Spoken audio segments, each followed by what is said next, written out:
রুবিস কিচেনে সকলকে স্বাগত। আশা করি তোমরা সকলেই ভালো আছো, আমিও ভালো আছি। আজকে শিবরাত্রি, শিব চতুর্দশী। তো যথারীতি আমি ঘরে শিব পুজো করে নিয়েছি। প্রতিদিনই আমি শিব পুজো করি, কিন্তু আজকে স্পেশাল। তো শিব পুজো করতে আমি নানা রকম 5 রকম ফল দিয়েছি এবং বাড়িতেও দিয়েছি, মন্দিরে গিয়েও পুজো দিয়ে এসেছিলাম। তো যাই হোক, আমি পুজো দিয়ে বাড়িতে এসে সাবু মুখেছি। নানা রকম ফল ছিল, 5 রকম ফল সব কেটে নিয়েছি। ফলের মধ্যে নতুন ফল হচ্ছে তরমুজ।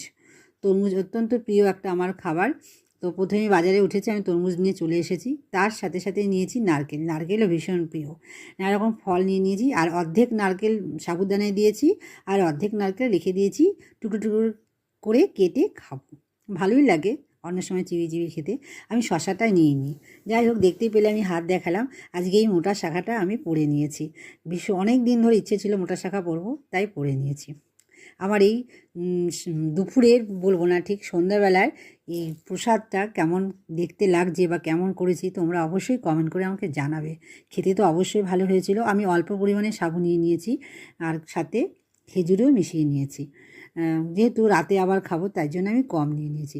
আমার এই ভিডিওটা দেখে যদি তোমাদের অবশ্যই ভালো লেগে থাকে, তো কমেন্ট অবশ্যই করবে। তার সাথে সাথে লাইক, শেয়ার, সাবস্ক্রাইব করে দেবে, আর বেল আইকনটি অল করে দিও বন্ধুরা। না হলে আমি যে ভিডিওগুলো ছাড়বো নোটিফিকেশন তোমাদের কাছে পৌঁছাবে না।